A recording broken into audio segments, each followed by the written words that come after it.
Welcome to another All Rounders essay podcast.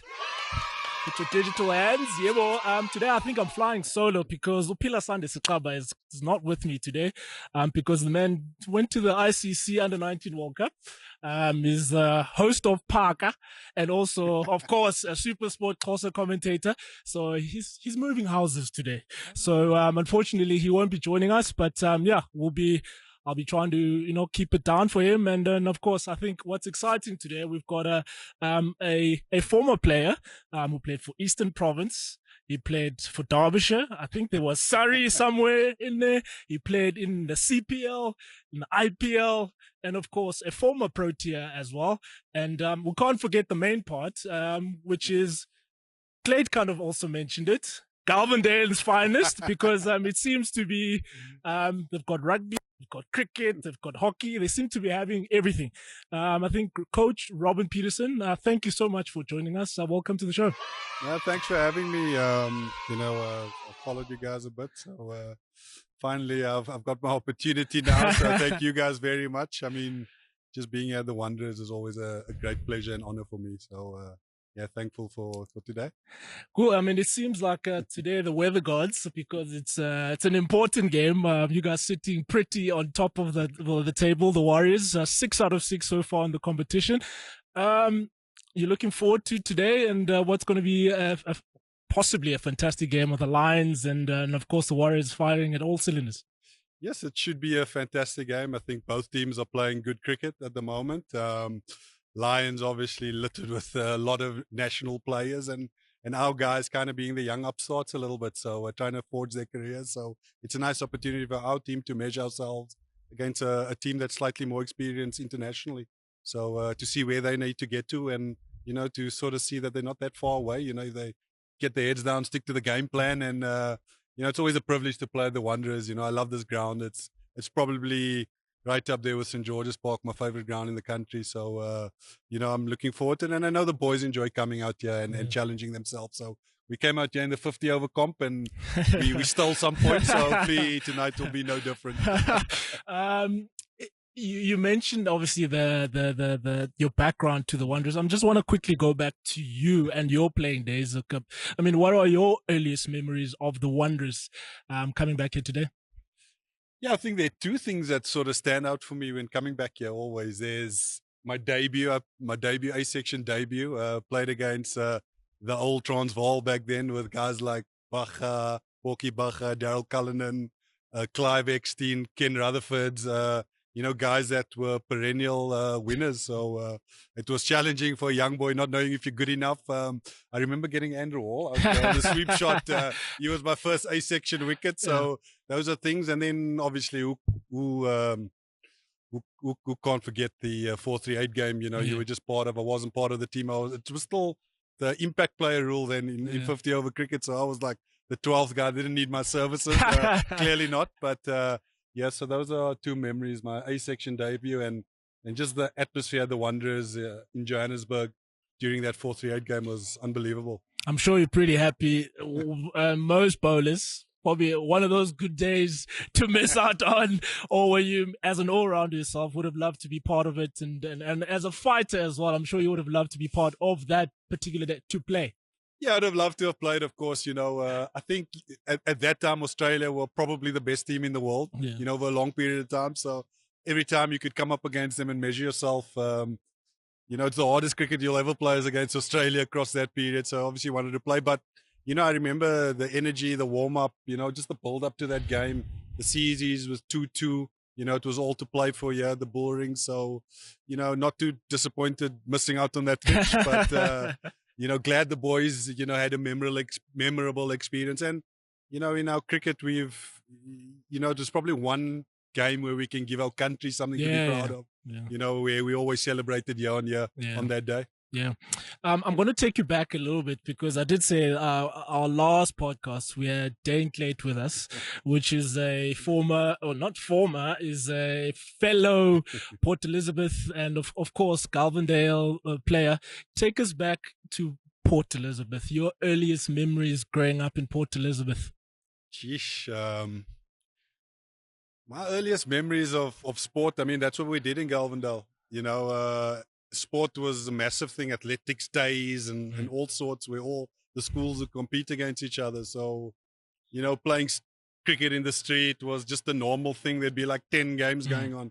That was just my experience. It's a little bit different now, as, the world evolves a little bit. But, no, it was a wonderful, wonderful years. Guys play hockey.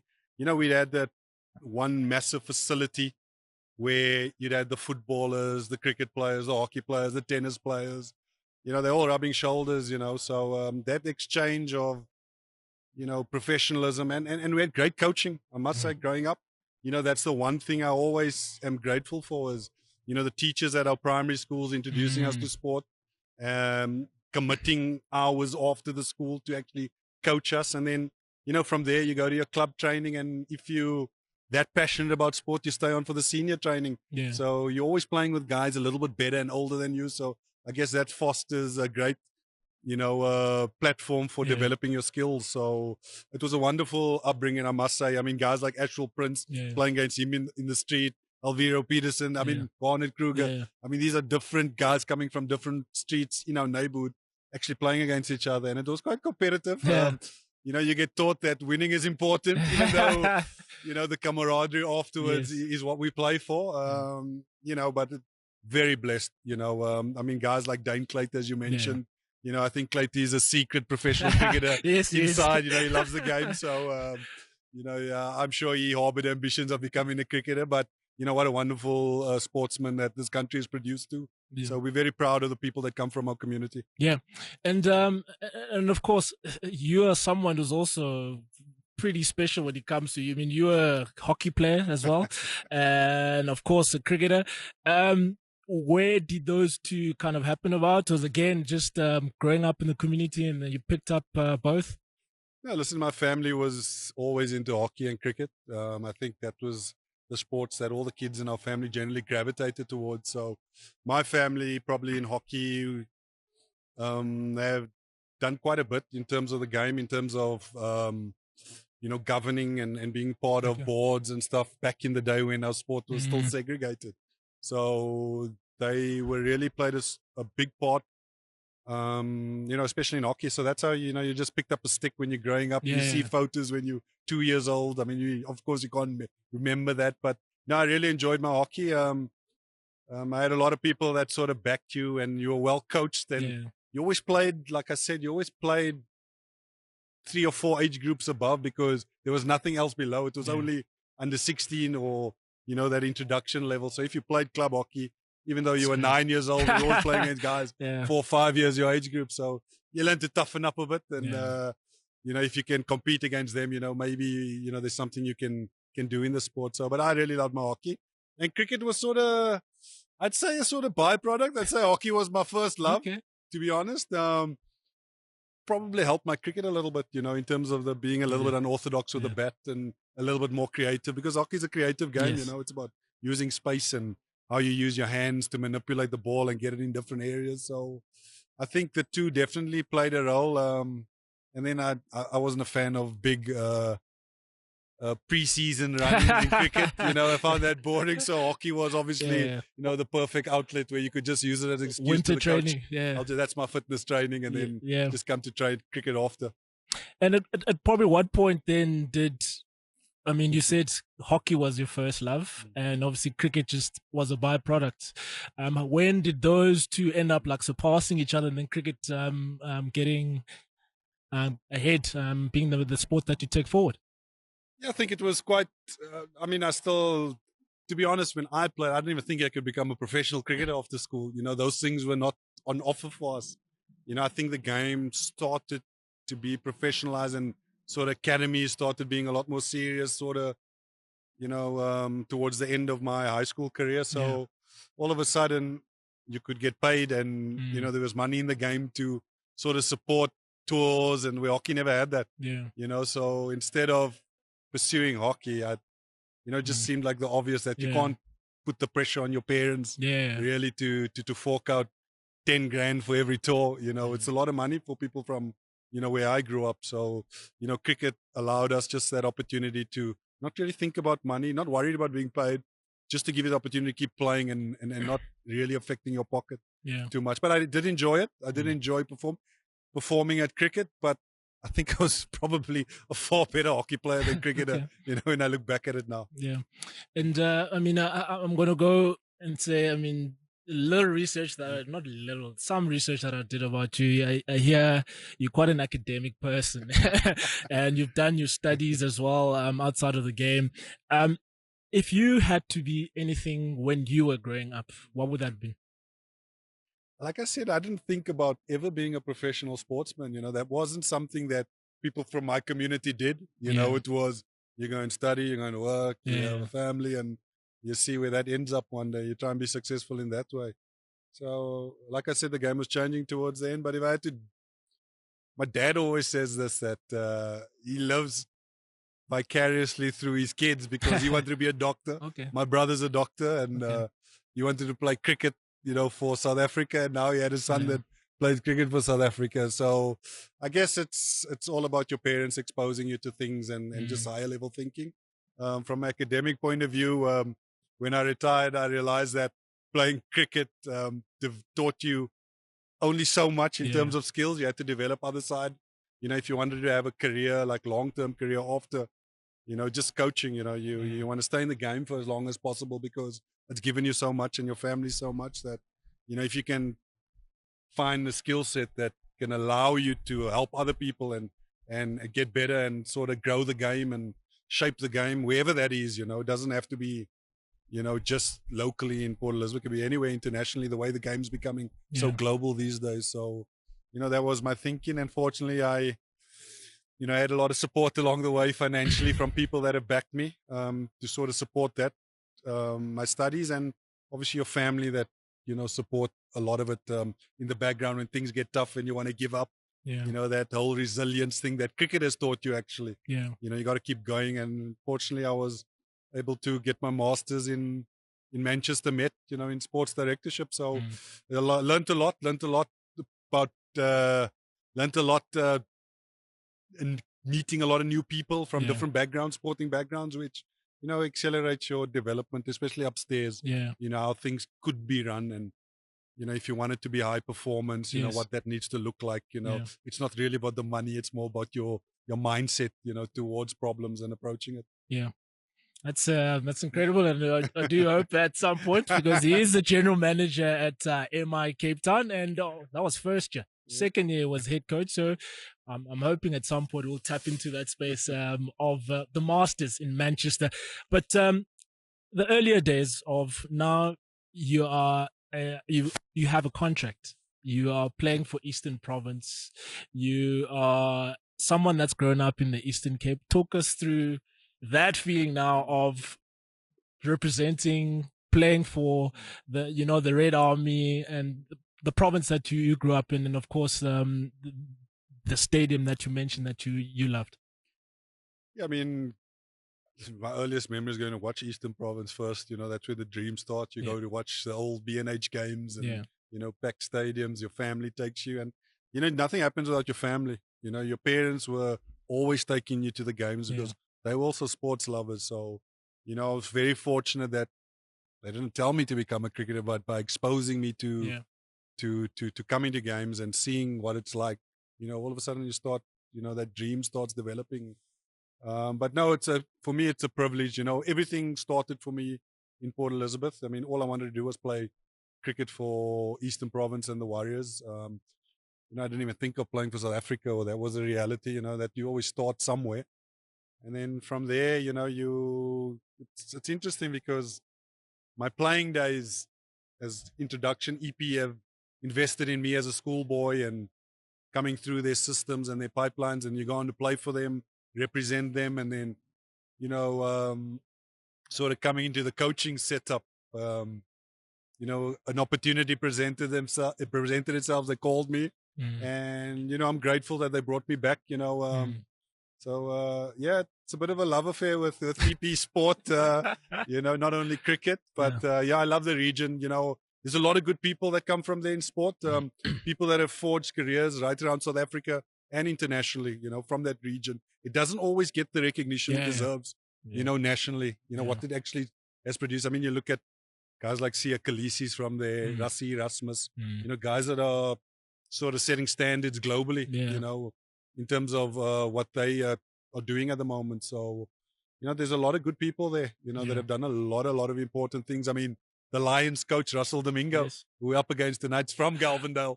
Garnet Kruger, bowling coach. The bowling coach. So, they produced a lot of good people that, I guess that sporting background where we grew up from was always about, trying to keep people in the game as long as possible. And I think it's great to see them all forging, not Russell so much, but he's been there for a while, but it's they all do. I do know they're all thankful for Eastern Province with investing in them and adding value. Yeah.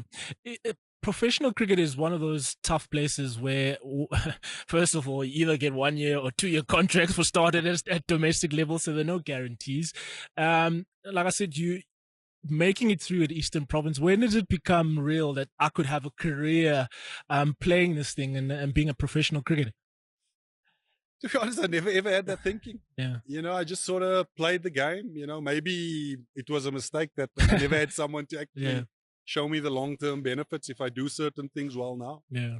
So if there's one area, probably a little bit more mentorship I would have liked, growing up. But, I just try to be in the moment, really, quite a bit. Just be where your feet are, do well for your team now, this game, then the next game, then the next game. I think when you look back, some kids today they're too far ahead in the future almost, where they're not worried about what they need to do today to make sure that they can be consistent. And then by being consistent, hopefully they can have a long career. And if they have a long career, any point along the way, opportunities will present themselves, whether it's T20 leagues around the world or, playing for South Africa. So it's about being where your feet are, trying to get better every day. That sort of was the mindset I had growing up. But, sometimes I wish someone actually told me that you could make a lot of money in this game. Maybe I would have had a few more earlier nights back in the day. Especially in Cape Town. I mean, I've always seen you. I mean, I loved watching cricket back in the day and watching you guys, even when you played for Western Province.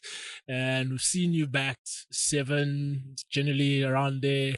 And of course, you bowled, which is probably your main job, if I might say, because I always see you with a cricket ball in your hand every time that I see you flicking a cricket ball up. And of course, we've seen the Proteas come in at 3, etc. I mean, what was your type of role as a cricketer, or who are you, or what were you as a cricketer? I think what they say is bowling paid the rent and then batting was the hobby. So if I can put it in those terms, I always got picked for the bowling. But, when I look back now, I just try to have impact wherever the team put me, wherever the team needed me. And those were the principles, actually, when you talk about Galvendale, that's what we learned, Yeah. I mean, I sat on the bench for pretty much a whole year in the hockey team, and I played the last game of the season, but I went to every practice because that was, that's what you needed to learn was, the element of patience and hard work. So, and the value of a team. So for me, whenever I came into professional sport, it was all about the team. It was not about selfish and your performance. Everything you did was to try and help a team win. So even if you didn't perform, whether that's taking a catch or a run out or working hard in the field, that was sort of my mindset. But like I said, I probably got picked for my bowling, but I really did enjoy my batting. And that's probably why I had a couple of impactful innings, luckily enough, in international cricket.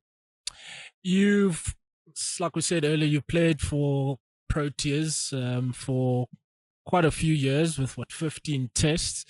Played obviously ODIs as well, and probably the earlier parts of T20 cricket. Out of those 3 formats, I mean, I'm pretty sure as someone who comes from that generation, what brings you joy of the matches that you've played for your country?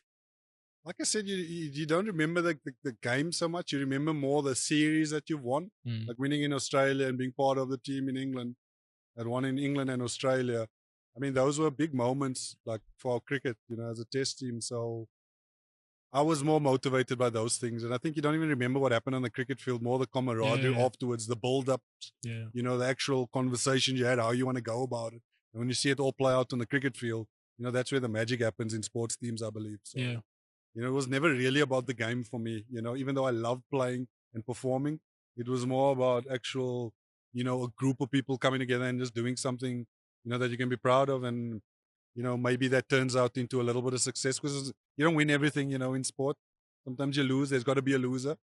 And, you probably learn more out of the defeats than you do from success. So, to get to those series wins, and you're asking me about things I remember, series wins in Australia, there were teams that had to go through a bit of pain, leading up into that. So, and all those learnings with guys that have been part of that, and the younger generation sort of who've never been there, sort of stepping up and sort of taking it, the legacy on further by some of them haven't even lost in Australia, Test series in Australia yet. So, those are the things that really stick out to me, not really personal milestone type of guy. I was always motivated by team success. Yeah.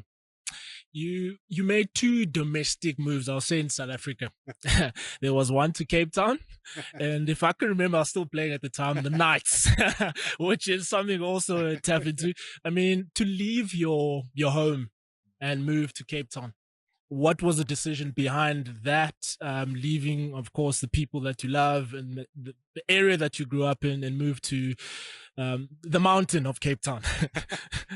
No, listen, Western Province there was sort of a team at its, infancy of its winning a lot of championships. It looked quite attractive. I think, to be honest, I probably had more friends on, the Cobras team at the time, what the team was called, than the Warriors team. Not to say that I wasn't friendly with anyone there, or I didn't see them as a great teammate. I probably had more connection with the players. And when you get to about 27, 28, you probably need a bit of a change, just to refresh.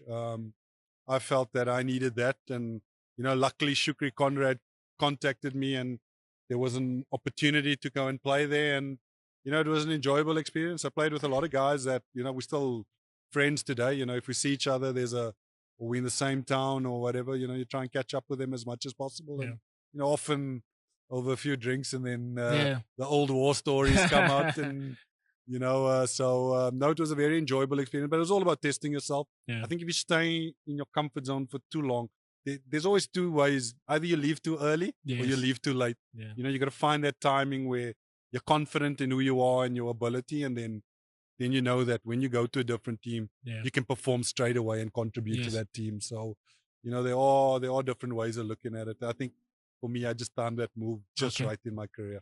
And I mean, if you're taking it back now to domestic cricket in South Africa, there seems to be a lot of movement every year, a lot of players. I mean, I didn't mention earlier the insecurity of 1-year, 2-year deals, which happens quite a lot at domestic. What would you say as a coach now? I mean, is the decision some of the players making money related, or is it maybe not having the environment where one can grow?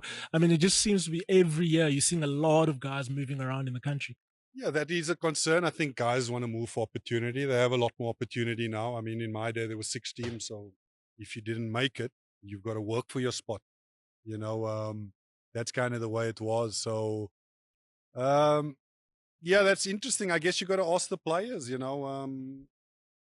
some move for money for various reasons. Some move for, they feel they're going to be back somewhere else a little bit more. So, it's really on an individual basis. There is a lot of movement, probably too much movement, in my opinion. So it also doesn't allow the coaches to grow a particular team. You're always feeling that you've got someone new, and, it doesn't lead to consistent success, and you have to build a cricket team around core skills and around a core group. And if there's too much movement, it doesn't allow the coach to actually do it, or to achieve some success.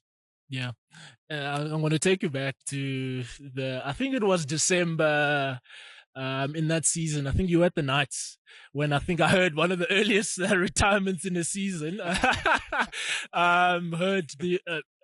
Please take us through that moment where I think by December you said, "Nah, I'm done. This is when I move away from the game." Yeah, it was interesting. I figured we actually started the season quite well at the Knights. That season we ended up winning the 4-day competition. You had the Wanderers for that matter.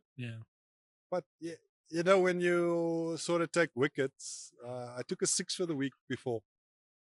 And it wasn't as enjoyable, as I wanted it to be.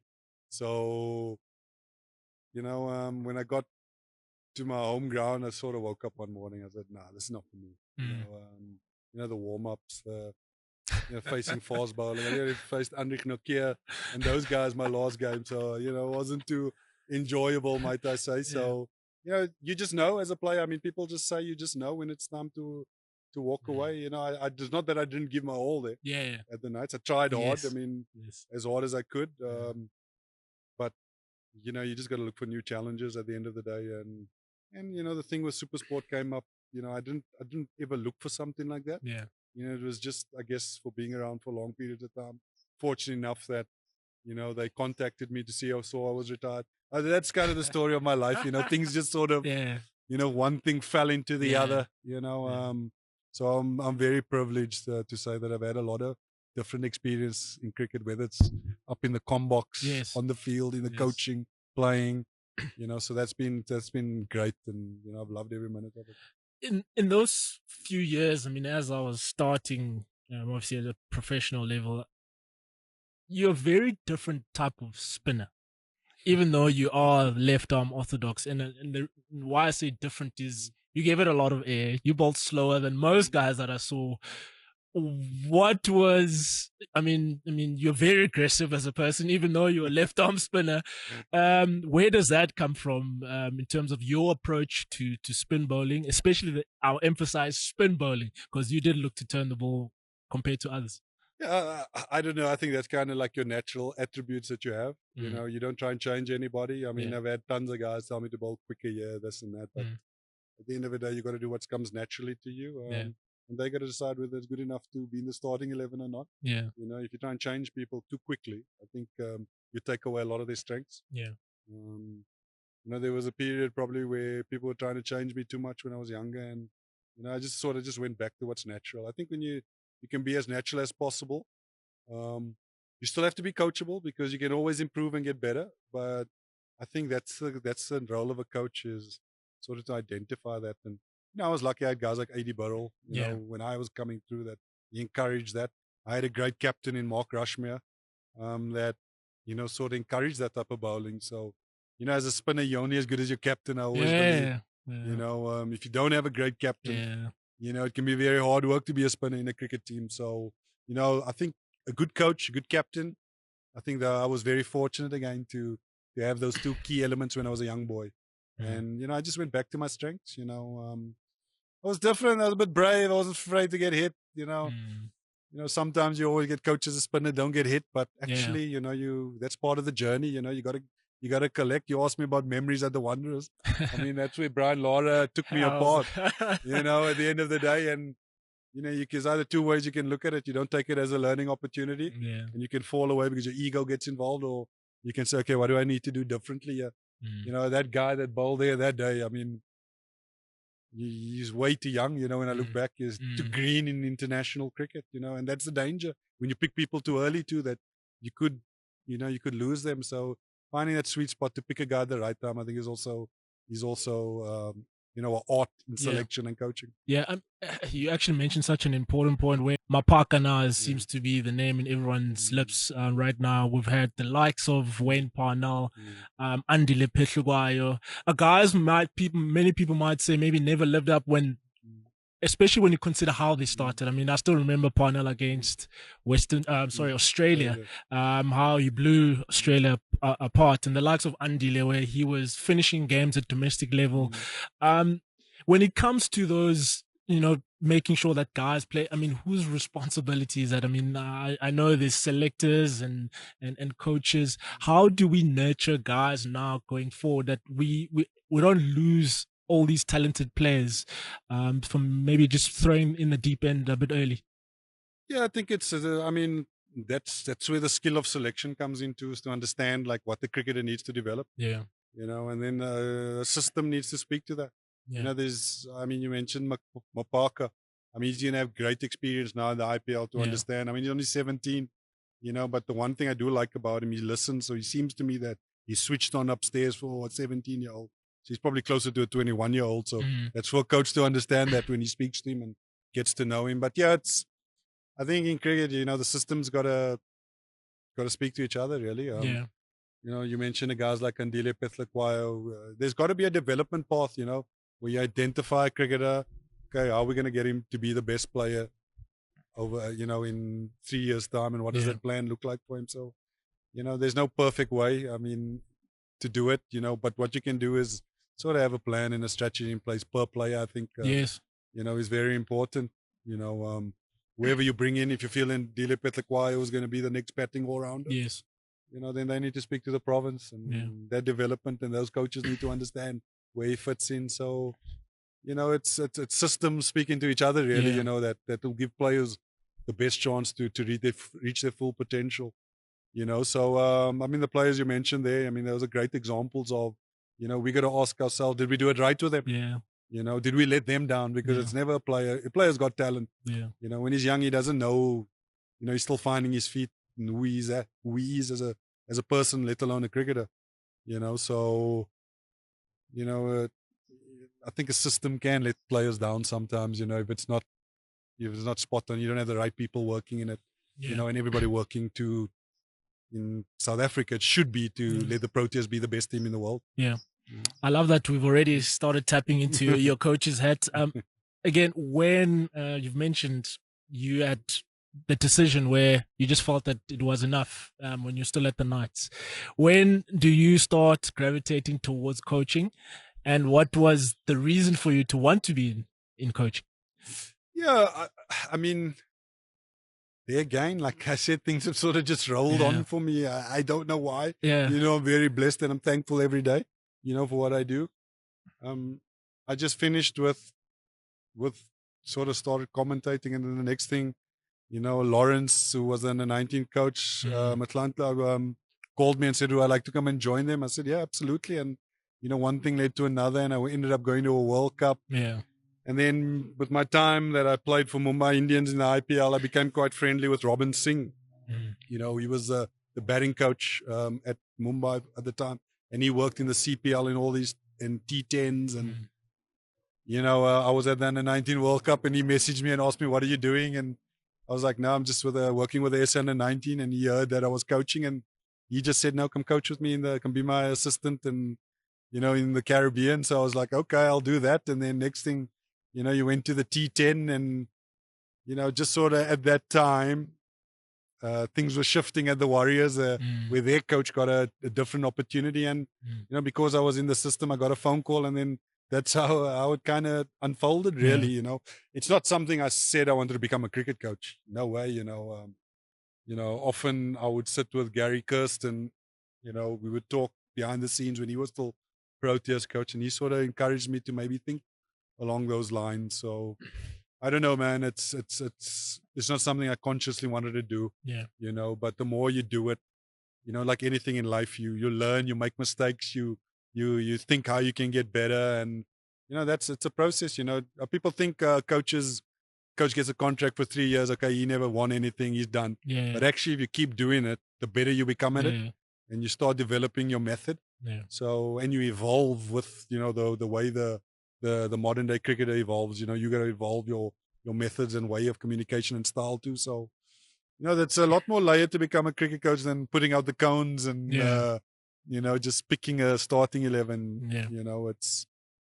But I never ever wanted to become a cricket coach. It's just something I stumbled on and something I really enjoy. Seeing young players do well and learn and go up in their careers. Yeah.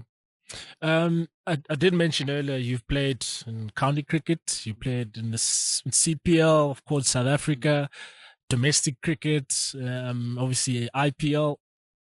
When it comes to, your philosophy as a coach, because I'd spoken to a few players and everyone keeps saying the same thing. You do things differently. And day before yesterday, when I was talking to you about obviously this chat, and you said you don't like meetings. Your meetings are 5 minutes and then you're done. Where does your philosophy to coaching then come from? Listen, I think it's I don't think it can ever be a coach's there and saying how it has to be done. Yeah. I think everybody works together in a system.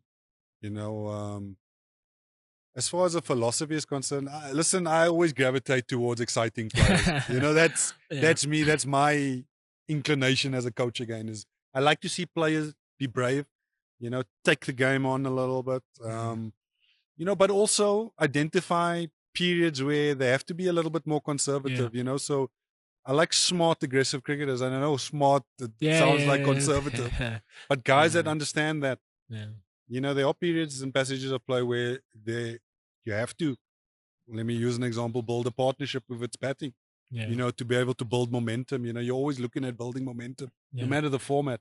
If that means going a little bit slow to go extremely quick, that's what you have to do, So as far as philosophy concerned, I'm big on you are responsible for your development in conjunction with me. I've got to identify, you've got to buy in, and we all got to work together. It's not a case of I tell you what to do and you need to do this. It's you've got to buy into those are key areas, but also players are going to stick to their strengths. I've learned a hell of a lot in the last 2 years in terms of coaching, and you're always trying to, as a coach, look at a player where you can improve him, where actually sometimes it's better to actually work on his strengths more often, and just develop his, just make him less vulnerable in areas he's vulnerable in. So, I mean, in terms of playing philosophy, I like aggressive cricket, man. I love coaches that play that way and encourage, and I like players that got that mindset, but I also like the hard-nosed cricketer that is stubborn and prepared to get, dig his heels in when it's required. I mentioned, I think you were probably the last of the players that won trophies with the Warriors. Back to back under Russell. I think you were probably just on the... No. Funny enough, before that, I actually left the year they started winning. So you missed out. We did win the 4-day comp at Western Province, the Cobras, and they ended up winning the two 1-day cups. So he always says it's because I got rid of you, so I ended up winning. And obviously since then, I mean, I always enjoyed the Warriors, especially in white ball cricket. I mean, I remember under Coach Maketa and the likes of Magala, Nokia coming through, Walters, Lutosi Pamla. They had a Birch. They had a fantastic bowling attack, but they never got to win anything. And now that you're a coach, you've played unbelievable brand of cricket in the last 2 years, but of course you haven't just been able to just get it over the line. Talk us through, as a coach, when maybe keeping the noise away from the board members and things like that, how do you manage that situation where I think we've seen progress on the field, but the results of obviously actually lifting a trophy, which everyone gets to celebrate, hasn't been there. How do you manage that situation, knowing that, I mean, you're doing a great job on the field, but it hasn't resulted in that silverware? Yeah, I'm fortunate enough that I get a lot of support from a guy like Shafiq Abrams in the background. He's a high performance manager. And then our CEO, Mark Williams. So in terms of that, I think it's your job to communicate constantly to them where the team's at, what's happening, where we are. So I try and sit down with them and have conversations around, areas of concern, what we need to build up. But, I think in the last 3 years, we tried to become a more consistent 4-day team, because that's probably something the Warriors are never good at. They're always sort of whooping boys, ending sort of mid to lower table. So, we wanted to get strong foundations, and then from there, hopefully, the spin-offs or white ball cricket eventually. You also can't plan for players going up too quickly. I mean, we brought in Tristan Stubbs, and with a vision of him being one of our main batsmen. All of a sudden, he's IPL now, and traveling with South Africa, and Marco Jansen similarly, just to, we need that middle order batter, that all-rounder that can sort of help us balance our team. And all of a sudden, he's playing IPL too, and jetting off around the planet playing T20 cricket. So we've had those little bit of things unfold around the group that you sort of have to rebuild again and again. So, we're lucky now that a lot of the players, I mean, we had a big turnaround last season. This year we've brought in players that can sort of balance our team a little bit. Guys like Bayer Swanepoel, the bowling all-rounder, then Patrick Kruger batting all-rounder. Kashile starting to come into his own again. Yes. After having a few 2 lean years, Yeah. 2 lean seasons. So he's starting to find his feet again. And then we brought in Andile Mokgakane, which is also trying to find his feet, but we're working hard in the background with him. And he's showing glimpses of what he can achieve, And then obviously we've got a new captain this year in Matthew, who's a winner. But I have to say, a lot of guys in our squad this year they've experienced success in the SA20. Guys like Jordan Herman, Stubbo's been involved, Janssen, Maddie's played in the final, Patrick Kruger's been with them, Bayers has been with Sunrisers that have won it. So, within the dressing room now, there's a few guys that have championship, credentials behind them. So that'll only bode well for, giving the group confidence that the people on the park that, have been there and done it. So that's probably the one thing that was lacking at the Warriors for a long time. And it's something, that's not my challenge, it's their challenge as players, really. I can just try and encourage, and foster good habits. It's for them to bring the mindset and that championship thinking to the game, on a daily basis. And it doesn't start on the field, it's preparation, doing analysis on your position, understanding your role. If you're clear about what you want to do, all of a sudden your performance under pressure will improve because you've got a lot more clarity. And when you have clarity on your role, then you can prepare accordingly pretty much every training session. And tinker here and there in terms of who you're facing. So those are things we try to tighten up a little bit more. And, we maybe have won quite a bit now in this CSA T20 challenge, but, you always look at long competitions, 14 games, and, you sort of break it off in phases. That the first phase is gone now for us, we had a big chat in our group is that everybody's on North now again, let's start again. Let's build up to whatever we're trying to achieve, the back end of the comp. Yeah. You had mentioned earlier the turnaround, which is never easy for any coach to always, again, I'm going to emphasize the 1 year, 2 year contracts, which at times can create that instability in a side where guys can feel, there's a better opportunity somewhere else. But at the same time, I've noticed as a coach, you seem to prefer the younger players. Is there any particular reason for that where younger players seem to be, you seem to be punting a lot and backing a lot of young players quite early? Yeah, I think you have to have the skills. If the player's older, like Patrick Kruger's 29, we brought him in, so we do bring some experience in that we think can add value to the group. Listen, older experienced players cost money, at the end of the day. So, what is our strengths? We can offer opportunity. So if it's the best young player, as long as our coaching system is good and we're starting to have the right chats to players now to improve their games, and players are coming in with a mindset of you have to compete for your position, then we can do a lot with a player, but we don't have the luxury of, a lot of national contracts where we can, get 1 or 2 more experienced players in. We have to do things differently. And, our recruitment strategies, how we develop players, it's really got to play an important, role for us. So it's not that I would love to have a lot of experienced players around. And, I've had teams like when I coached in the Major League Cricket, I had a more experienced team with guys like Pollard, Puran, Trent Bolt, Jason Behrendorf, Rashid Khan's in the mix. And then, you had the Warriors. I've got the other end of the spectrum again where it's about development. But that's the exciting part of coaching is, because if you can get them thinking right, buying into it, they often are sponges at that age, and they soak it up quickly. And, they're the modern generation. These are the guys that are going to take South African cricket forward, The more of them you have around and you can introduce, them into the system, the better chance, the Proteas have of winning something one day, I think. Yeah. And as you've mentioned there, like you said, the 2 spectrums of, you've got a senior core at MI New York. And then, of course, at the Warriors, I've got the younger guys. As the coach then, does that mean you have to adapt to the group or the group has to adapt to you? No, you have to adapt to the group. There's no 2 ways about it. You're just there to help get the best out of the group. And, it's 2 different situations. Franchise cricket's all about instant success, how you can get the best out of players quickly and buy-in from sort of the main players, because they seem to run the strategy on the field.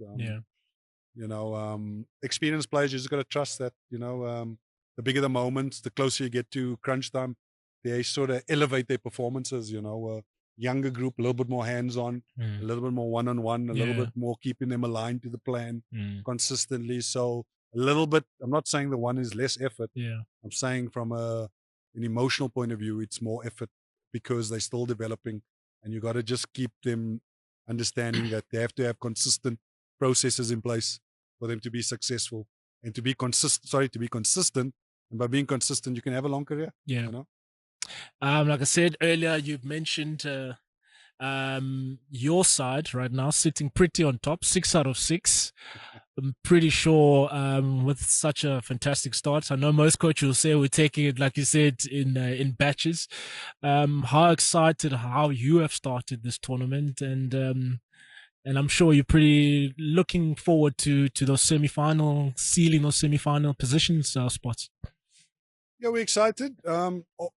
I mean, that's a danger in T20 cricket. You know, I've played it for a long time, and you know, I've been part of teams that started well and sort of tapered off, and I've been part of teams that have sort of emerged in a competition and have started their run at the right time. So there's no right way to do it.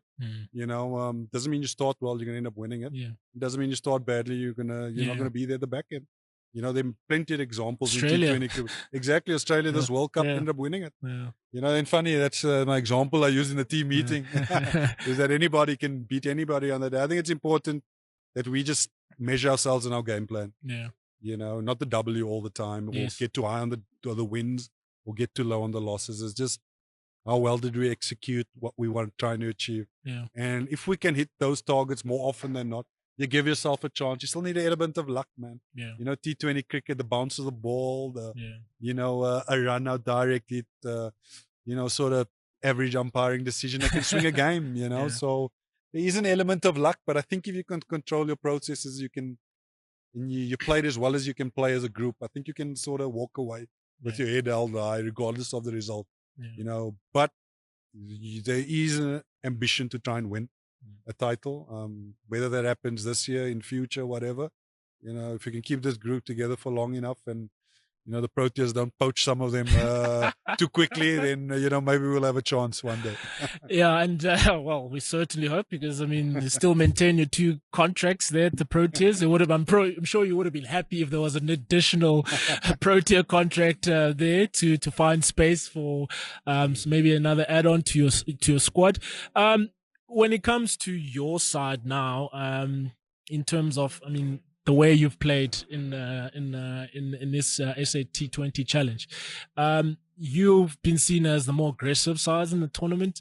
Is there anything that stands out for you in terms of how your team has done so far in the competition that has shown that it's exactly how you would like your side to be? I think the first thing is that it looks like everybody has contributed.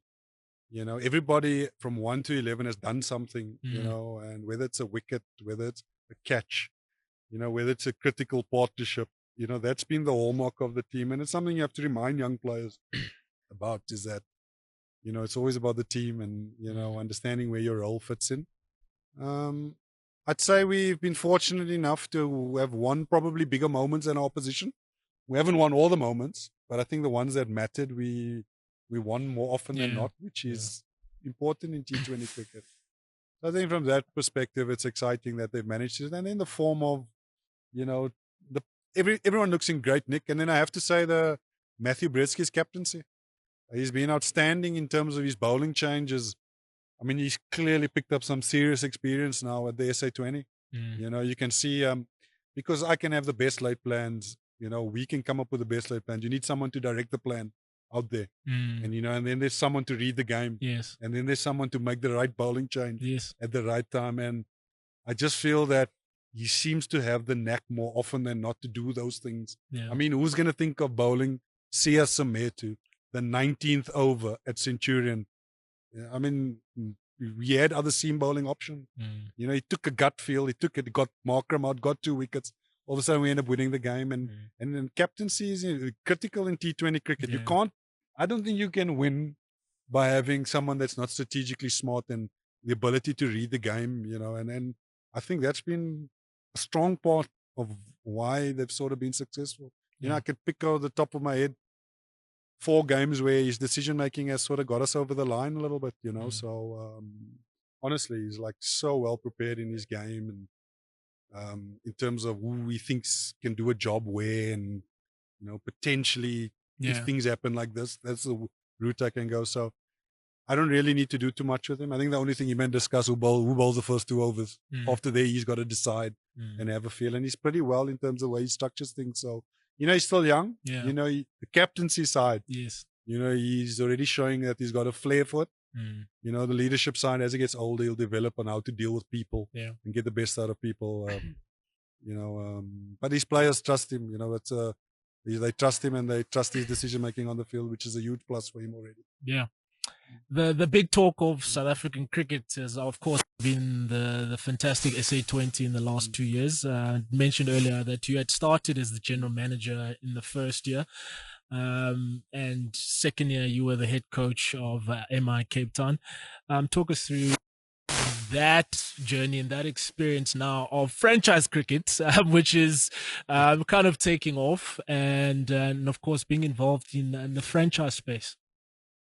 Yeah, it is different. Franchise, obviously, that's privately owned cricket. All the teams have owners who are in their own right successful businessmen generally, so that it's very demanding, in terms of this is one of our assets, and it has to perform. We didn't have, we ended last in the SA20.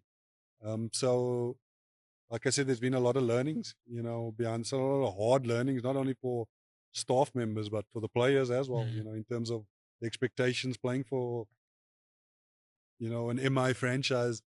It's funny because when you walk onto the field, everybody wants to beat you. If you're part of MI, that's just, part of the pressure that you have to deal with all the time. Everybody wants to play their best game against you. Yeah. Everybody wants to be in your position to play for Mumbai Indians. So it is a little bit more pressure playing for that team. But like I said, it's great. You're great that you're seeing players from around the country coming into one team, and then, that exchange of information and, pushing each other and getting to learn what, different people are about. I think it's great. Yeah. But franchise cricket and the SA20, I have to say it's uncompromising competition. You can have a bad 2 overs and that could be you done with the game. Yeah. And that's the learning from it, is take nothing for granted. Yeah. It's right up there probably with IPL. I mean, if you look at margins of games and, often the games are very, very close. It's not massive margins because the teams are so closely, they're so close to each other in terms of skills and match winners. Yeah. It's a hell of a tough tournament to win. So you got to give Sunrisers a bit of credit, for what they've done to go back to back. I'm hearing some of the guys in my dressing room talk about 3-peats ever since they watched The Last Dance and Michael Jordan, Chicago Bulls. So, so a lot of them are in that dressing room. So, it's great for South African cricket, man. I mean, I love coming to the Wanderers, especially and, looking at how the crowds have changed over the years. It's a lot more diverse, a lot more reflective of, the Gauteng region, really, which, hopefully a couple of them will, become stars, one day in that tournament, where, like I said, that's why I wanted to play for you, because I went to, the old B&H games, and then, hopefully there's a young people in the crowds that eventually emerge and, stamp their authority and eventually go on to play for the Proteas. And hopefully that World Cup is not too far around the corner. It's different routes nowadays, which is you might find guys now coming through the franchise route and ending up being maybe test cricketers for the Proteas, which is kind of shows the shift in the space of cricket in the last few years, where now a lot of young players might get opportunities early through T20 cricket. But just briefly, if you had to mention your role, the difference in the role that you had in the first year as general manager to the head coach the second year, how different were those two particular roles? First year, Simon Katich was the coach, and how did you have to support him in a general manager space? No, I mean, I didn't have to do much with Kat. Simon Katich, he was the head coach. I didn't interfere too much. All I just made sure that he had everything at his disposal where he can have the best, possible season, whether that's from setting up the nets, the facilities, the net bowlers, making sure that hotels were, where the players had the best, sort of hotels, and, the travel schedules were really good for them, because it's such a tight tournament that, you're playing a day-night game, travel, and then an afternoon game. So it's a brutal tournament in terms of scheduling. So you have to get that little detail. All right, that's what I try to, as a general manager. And then obviously recruitment and, auctions. You're sitting in all those meetings and, you're sort of adding your 2 cents here and there. But he's the coach and he makes the ultimate decision. So, so that was, my role then. And then head coach, about trying to get the team to perform. I mean, we didn't have a great season, but, you ended last and you had a positive net run rate, the second year, which is, kind of a little bit unheard of when you end last. You have a positive net run rate, which means we're losing too many close games, as a team. And maybe that attention to detail is, as a coaching staff, maybe we need to go and revisit. Maybe we needed to give that extra 10% in a particular area to get them over the line. And, the players also need to take responsibility and say, well, we engaged enough in the information that was on offer to implement it on the field, So there's no shame in losing as long as you turn it into a positive the following season. And I think that's the challenge for our franchise now is how do we get back to winning ways? Because I know MI is very consistent in terms of what they want to do. They've shown the faith in the players. Maybe the third season now is for the players to, repay that faith a little bit. Yeah. You've mentioned you're part of the MI family. There's your obviously general manager, head coach, MI Cape Town. You've moved to MI New York, where you won the inaugural Major League Cricket there. Talk us through that experience. Again, now being part of the MI family, being in New York, and of course winning that trophy for the first time there. Yeah, it was a great little tournament to be part of. There was a nice little South African contingent there a little bit. We had David Wiese and Rhys Rabada and Devil Brevis part of the team. And then we had global superstars like Puran,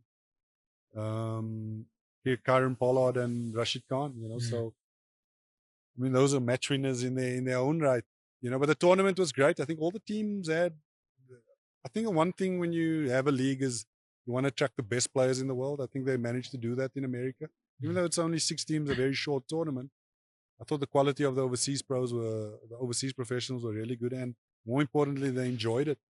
We were fortunate that we ended up winning the inaugural one, but like I said, we ended up losing in the beginning and then sort of peaked towards and things started going our way. So, but a great tournament. I think it's important that cricket tries to break into new markets.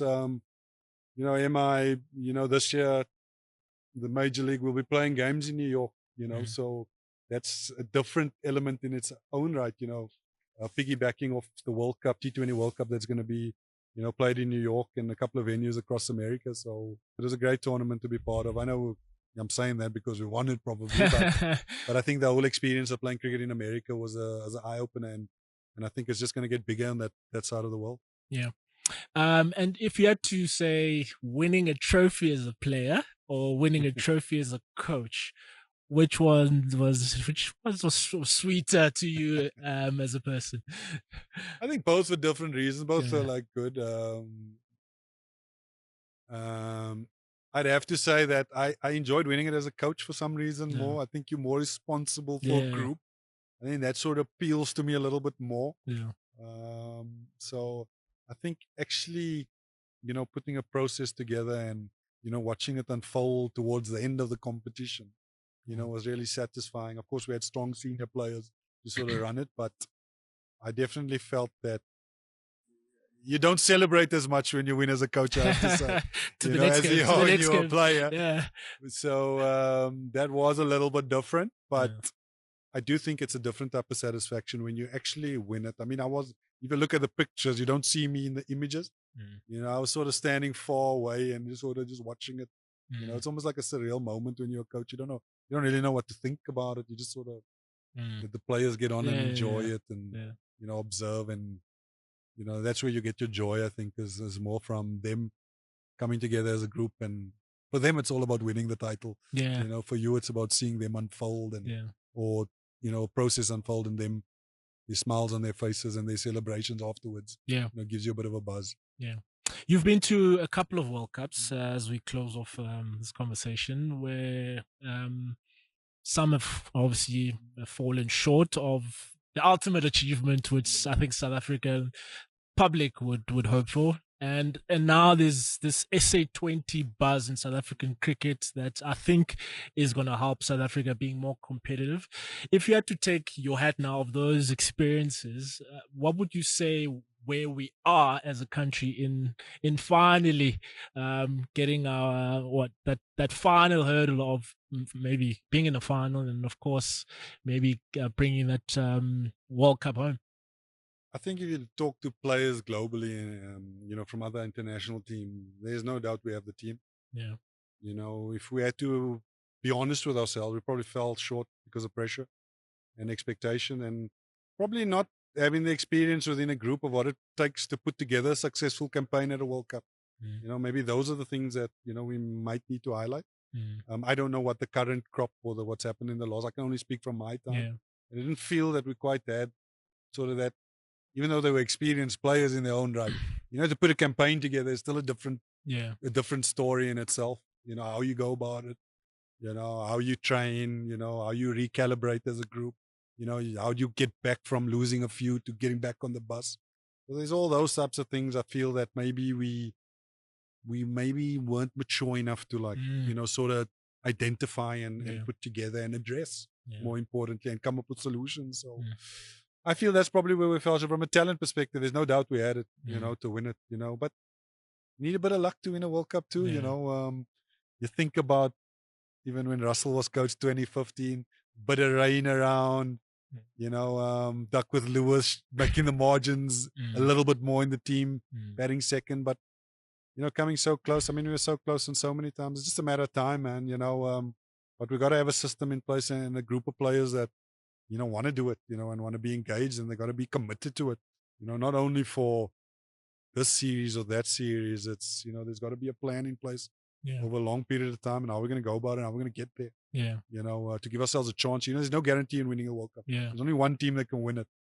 But to believe in your process, your method, your strategies, your group of players, your coaching staff. I think that's really important, and to do it day in, day out. Is going to be important for us to actually lift a trophy more in the 50 over. I do think we have the skills to do it now already in a T20 World Cup. That's why I'm quite excited to see what the guys are capable of come that World Cup in the West Indies and the United States. I feel that we've got a lot of pieces there that can do something. So, watch the space. Hopefully they can get one step closer. Yeah, certainly. We do hope because, like I said, it just feels that each year, we're just hoping. And of course, to have seen how the Springboks have done it. And the other night I was watching Chasing the Sun, and I'm thinking, how amazing would this experience be if it was for cricket and for the Proteas. So we'll be keeping our hands, fingers crossed for the World Cup in June, which I think will be very exciting. But thank you very much, Coach, for joining us. We really appreciate it. I'm going to call him a fellow all-rounder because he's a hockey player. We are the All Rounders podcast. He played hockey. He's a gun commentator. And, of course, all the best this evening because you are playing the DP World Lions, which is going to be a fantastic game. Clash of the Titans at the top. Number 1 versus number 2. And of course, your side sitting pretty at the top with a nice gap. So I'm going to say no pressure. We're looking forward to it. Up against Russell Domingo too, my old Galvendale mate. He's already let me know in no uncertain terms that they're the underdogs going into tonight's clash. And I'm just going to remind him that we've got 400 caps and you've got close to 1,000 walking onto the field tonight. So, it's going to be a good game, if both teams play to their full potential. Thank you so much, man. Thanks, man. Cheers. Good to be here.